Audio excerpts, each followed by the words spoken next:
The truth is, narcissism and altruism are equally as unhealthy. Neither are based on high vibrational love or self love. The only difference between the two is that one comes from an overvaluing of the inner feminine, and the other comes from an overvaluing of the inner masculine. They are both extremes on a spectrum where healthy self love is at the center balance point between them. In my video about self love, I talk about this more in depth, but everything that we do is actually an attempt to love ourselves, whether it's coming from a wounded place or a desire to follow the path that's in our highest good. When we choose the path of our highest good, despite the pressure we feel from our wounds, our insecurities, our fear, our shame, our guilt, or our anger, that is self love. We all view narcissism as being something negative, but not necessarily altruism, which is equally as lacking in self love. We know that narcissists thrive off of control and power. They can even do this by acting generous and compassionate, but their generosity comes with strings attached. There's an expectation of you being indebted to or dependent on them. They also gain control through emotional manipulation by pressing on your shame, insecurities, and doubts so that you trust in their perspective and not your own. But all of this need for power and control is actually because deep down they don't feel powerful. They're actually concealing an immense amount of shame. They actually feel incredibly disempowered. They're basically doing everything they can to fight it, to not have to fully accept what they feel, and to also keep it from showing on the outside. Upholding a false image of themselves requires your belief that they have power. You have to buy into it. They lose power when you no longer believe in it, when you no longer react in a way that makes them know that they have power over you. The shame and disempowerment that forms in childhood for them is often combined with the beliefs that emotions are weak and that possibilities in life are very limited. Therefore, the feminine side becomes repressed and a very unhealthy, unbalanced, masculine perspective of life is adopted. They then judge others based on the limitations they believe are on them. They judge others who don't follow the rules that they believe govern reality. They also judge people who are more empathetic and altruistic as weak and unstable. These judgments are another way to view themselves as superior in order to avoid accepting how they really feel about themselves.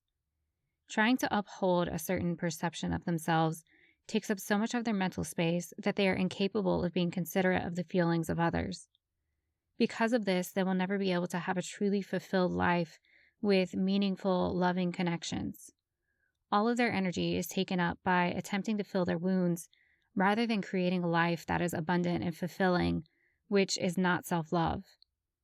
Those who are on the extreme of altruism are actually doing the same thing. They overextend themselves out of trying to fill wounds in a way that also prevents them from creating an abundant and fulfilling life. Altruism is a way of rebelling or fighting back, even if it is a quiet fight in the mind against something they view as harsh and cold, which often comes from being raised in a harsh environment. In this case, the need to fight back is because the environment made them feel disempowered and a desire to feel empowered. By viewing themselves as altruistic, they flip the script. They try to give themselves the power of feeling superior by viewing themselves as more compassionate than whoever they're comparing themselves to. Altruism can also take hold in the form of programming where someone is raised in an altruistic home where they're taught to view others who aren't that way in a negative light. These types will view the other side of the spectrum as harsh, uncaring, and lacking compassion. It becomes important to try to uphold this perception that they are a kind and compassionate person.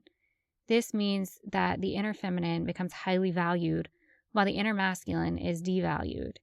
A lot of emphasis is placed on being perceived as a caring and compassionate person versus allowing the masculine aspect of them to create stability and security through boundaries, discernment, discipline, and structure. These are often viewed as limiting and harsh versus beneficial. When the masculine side isn't valued as much, it can create a mentality where we don't feel as capable of creating the stability and security needed for abundance to flourish. So we then rely on this idea of being a loving person to make us feel worthy and support our self-esteem. There is this underlying lack of empowerment to create their desired reality. Often, altruism can mean some sort of self-sacrifice, but this self-sacrifice isn't a sacrifice for others. It's a sacrifice of energy that could be used towards creating their soul's desires in order to attempt to rectify one's shortcomings or low self-esteem. It's a sacrifice of self that's not in their highest good or the highest good of others. Altruism, narcissism, and actually embodying self-love aren't completely black and white. It's a spectrum depending on how extreme the shame, insecurities, low self-esteem, and lack of empowerment are. But we're all on the spectrum somewhere. Maybe we just lean a little right or a little left because we value the feminine a little more or the masculine a little more. As we heal, we come more and more towards the center balance point where the masculine and feminine combine to create our desired reality. We balance openness, empathy, belief, hope, and imagination with the empowerment we need to carry out our desires by creating change within ourselves, but also without, through the creation of stability and security by taking action and setting boundaries from a place of wisdom and discernment. Healing is about recognizing the value in the parts of us that we have yet to incorporate, the parts of us that we've learned in our lives through difficult experiences and programming to suppress or devalue. We're meant to recognize that it's the other piece of the puzzle we need to create abundance in our lives. Sometimes it takes trying to create our reality from a place where we're only utilizing one aspect of ourselves to realize that something's wrong, something's missing, it doesn't work. It just creates discord, chaos, struggle, and lack. And it's not because something is wrong with us. We're just meant to recognize the value of some part of us that we've lost along the way.